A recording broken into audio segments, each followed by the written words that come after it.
एक गांव में एक काली चुड़ैल का साया था। वो चुड़ैल रोज रात को आया करती और लोगों के घरों के दरवाजे पर दस्तक देती, और जो भी दरवाजा खोल देता वो उसे उठा ले जाती। गांव वाले इस बात से बहुत परेशान थे, और परेशान होकर गांव वाले एक दिन गांव के प्रधान के पास जाते हैं। प्रधान जी, हम लोग बहुत परेशान हैं, आप कुछ करते क्यों नहीं? वो चुड़ैल आए दिन किसी न किसी को गांव से गायब कर रही है, और जिनको आज तक वो उठाकर ले गई है उनमें से एक भी आदमी वापस नहीं आया है। इस तरह तो गांव का एक एक आदमी उस चुड़ैल की चपेट में आ जाएगा। प्रधान जी, अब तो हमें अपने ही गांव में घूमने से डर लगने लगा है। सूरज ढलते ही घर के बाहर बैठना भी ऐसा लगता है कि चुड़ैल कब किसको उठा ले जाए। आप इसका कोई समाधान निकालो, नहीं तो हम सभी ने गांव छोड़ने का फैसला ले लिया है।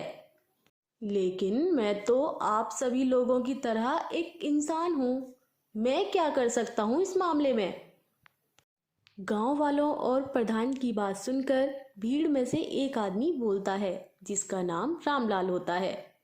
प्रधान जी, आपकी अनुमति हो तो मैं कुछ कहना चाहूँगा।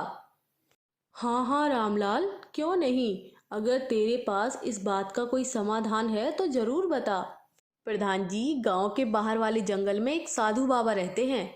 मैंने सुना है कि वो चुड़ैल को अपने काबू में करके उसे अपने पास कैद कर लेते हैं, और उन सभी बुरी आत्माओं को वो मुक्ति दे देते हैं। आप कहें तो मैं उनसे बात करके उन्हें यहाँ गांव में बुला लेता हूँ। प्रधान गांव वालों से इसके बारे में बात करके रामलाल को उस साधु बाबा को बुलाने के लिए बोलता है, और रामलाल अगले ही दिन उस बाबा के पास पहुंच जाता है। रामलाल को देखकर बाबा बोलता है, आओ रामलाल आओ, तुम्हें गांव की समस्या को लेकर मेरे पास आना ही पड़ गया। मैं पहले से ही जानता था कि ये काम तुम लोगों में से किसी के बस की नहीं है। बाबा, आप मेरा नाम कैसे जानते हो, और आपको हमारे गांव की परेशानी के बारे में कैसे पता चला? क्या आपको इसके बारे में किसी और ने भी बताया है? अरे मूर्ख बालक, अगर मेरे पास इतना भी ज्ञान ना होता तो तू अपने गांव की परेशानी लेकर मेरे पास क्यों आता?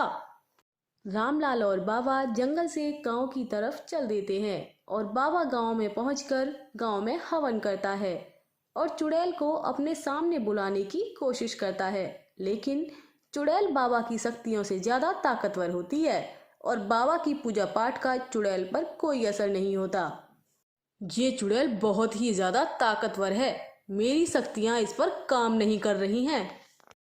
तो फिर क्या करें बाबा, क्योंकि ये चुड़ैल हमारे गांव से एक एक करके सभी लोगों को मार रही है। इस तरह तो हमारा गांव पूरी तरह से बर्बाद हो जाएगा और गांव में कोई नहीं बचेगा। प्रधान की बात सुनकर बाबा कुछ सोचने लगता है और सोचकर बोलता है, हम लोग चुड़ैल को गुमराह कर सकते हैं। सभी गांव वाले अपने घर के बाहर लिख देना कि चुड़ैल तू कल आना। इससे चुड़ैल को लगेगा कि गांव वाले उसे कल आने को बोल रहे हैं, और वो कल के इंतजार में कभी भी किसी को अपना शिकार नहीं बना पाएगी।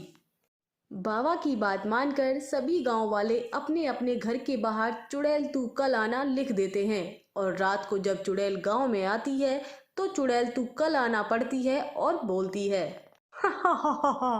लगता है ये मुझे कल बुला रहे हैं, कल कुछ अच्छा खाने को मिलेगा।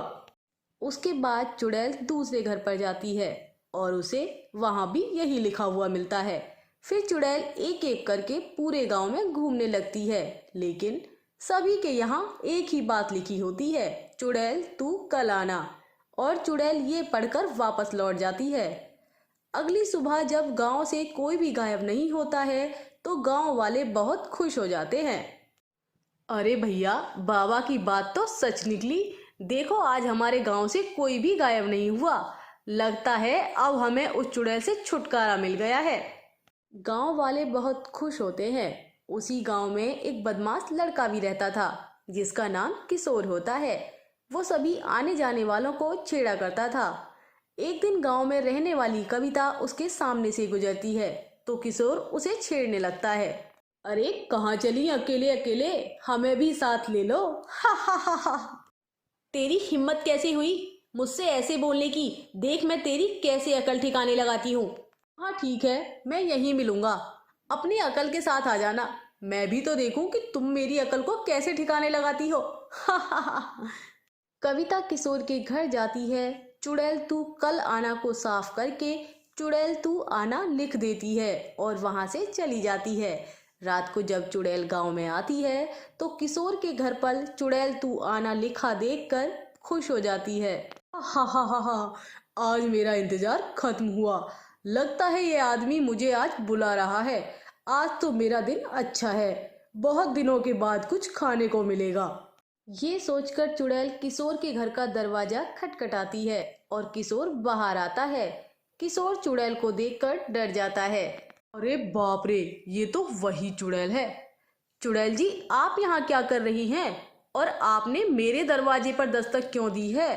हा हा हा हा, तूने ही तो मुझे बुलाया है और अब नाटक कर रहा है। ये देख तूने क्या लिखा है, चुड़ैल तू आना। तो मैं आ गई। ये मैंने नहीं लिखा, मुझे माफ कर दो, मुझे छोड़ दो, जाने दो मुझे। लेकिन चुड़ैल किशोर की एक नहीं सुनती और किशोर को वहां से लेकर चली जाती है। अगली सुबह जब गांव वालों को इसके बारे में पता चलता है तो गांव के लोग बहुत डर जाते हैं।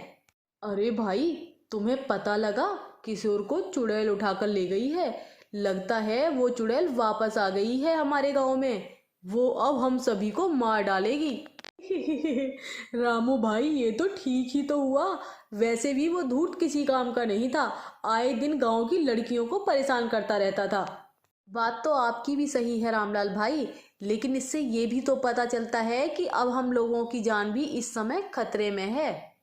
किशोर के गायब होने की बात गांव में आग की तरह फैल जाती है और कविता को भी ये बात पता चलती है। कविता को अपने किए पर बहुत पछतावा होता है और कविता सभी के सामने अपना गुनाह कबूल करने का फैसला करती है और रामू और रामलाल के पास पहुंच जाती है। रामू भाई, किशोर को चुड़ैल सिर्फ मेरी वजह से उठा ले गई है। कल उसने मुझे रास्ते में छेड़ा था तो मैंने उसका बदला लेने के लिए उसके घर के बाहर चुड़ैल मत आना मिटाकर चुड़ैल आना लिख दिया था। कविता बहन, ये बहुत गलत बात है। किसी से बदला लेने का ये सही तरीका नहीं है। तुम हमें बता सकती थी या प्रधान जी को बता सकती थी। हम सभी मिलकर उसको अच्छा सबक सिखाते। उससे वह कभी भी किसी के साथ ऐसी हरकत नहीं करता। लेकिन रामू भाई, मुझे अपने किए पर पछतावा है। मैं किशोर को वापस लाना चाहती हूँ। लेकिन अभी तक तो उस चुड़ैल ने किशोर को खा भी लिया होगा। मुझे नहीं लगता कि हम लोग उसे अब बचा पाएंगे। रामलाल की बात सुनकर कविता रोने लगती है। कविता को रोता देख रामू बोलता है, अरे सुनो सुनो, हम लोग एक काम करते हैं, किशोर को ढूंढने के लिए चुड़ैल के ठिकाने पर चलते हैं। अगर किशोर हमें मिल गया तो बहुत ही अच्छा होगा। रामू की बात मानकर कविता, रामू और रामलाल तीनों जंगल की तरफ चल देते हैं और जंगल पहुंचकर वो उस चुड़ैल को एक सूखे हुए डरावने पेड़ पर बैठा देखते हैं। चुड़ैल को देखकर तीनों डर जाते हैं। इस पेड़ को देखकर तो ऐसा लगता है ये चुड़ैल इसी पेड़ पर रहती है। क्यों ना हम लोग इस पेड़ को आग लगा दें, तो ये चुड़ैल भी मर जाएगी। रामू और रामलाल दोनों मिलकर उस पेड़ में आग लगा देते हैं और पेड़ में आग लगने पर चुड़ैल भी जलने लगती है। चुड़ैल के जलते ही चुड़ैल और वो पेड़ दोनों वहां से गायब हो जाते हैं और पेड़ की जगह से सैकड़ों लोग जिंदा निकलते हैं। उन्हीं के साथ किशोर भी जिंदा निकलता है। रामू और रामलाल और कविता अपने सभी गांव वालों को जिंदा देखकर बहुत खुश हो जाते हैं और फिर सभी लोग वापस गांव लौट जाते हैं।